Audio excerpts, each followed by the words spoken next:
بسم اللہ الرحمن الرحیم۔ السلام علیکم ورحمۃ اللہ وبرکاتہ۔ سامعین، میرا آج کا موضوع ہے فدیہ کسے کہتے ہیں، روزے کا فدیہ کیا ہے۔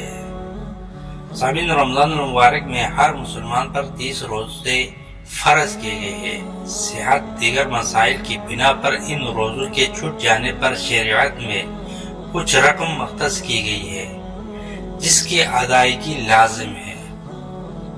روزہ چھوٹ جانے پر جو رقم ادا کی جاتی ہے اسے فدیہ کہا جاتا ہے۔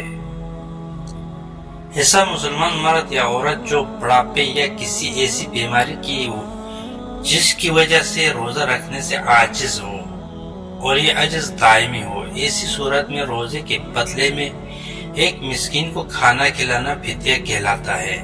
سامعین، قرآن پاک میں اللہ رب العزت کا ارشاد پاک ہے، اور جو لوگ روزہ رکھنے کی طاقت نہیں رکھتے وہ بطور فدیہ ایک مسکین کو کھانا کھلا دیں۔ روزے کا فدیہ یہ ہے کہ ہر روزے کے بدلے محتاج کو 2 وقت کا کھانا کھلایا جائے، یا 2 کلو گیہوں یا جو یا غلے کی قیمت بھی ادا دی جا سکتی ہے۔ روزے کا فدیہ یہ ہے کہ روزے کے بدلے مسکین کو 2 وقت کا کھانا پیٹ بھر کر کھلایا جائے، اور یہ کھانا اپنی مالی حیثیت و استطاعت کے مطابق لایا جائے۔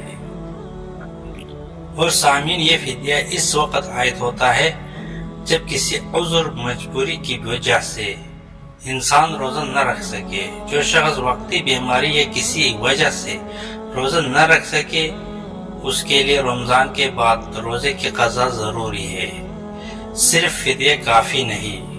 اور اگر فدیہ دے دیا تو یہ فدیہ صدقہ نفل ہو جائیں گے اور ان کے لیے روزوں کی قضا کرنا لازم ہوگی۔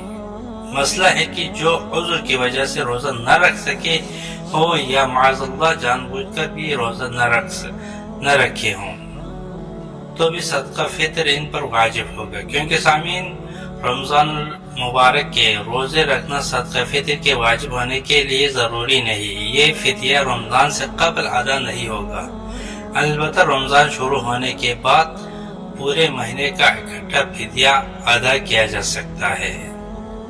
بہتر ہے عید الفطر کے دن فدیہ نکالے۔ اللہ پاک ہم سب کو دین کے تمام مسائل سیکھنے، سمجھنے اور ان پر عمل کرنے کی توفیق عطا فرمائے۔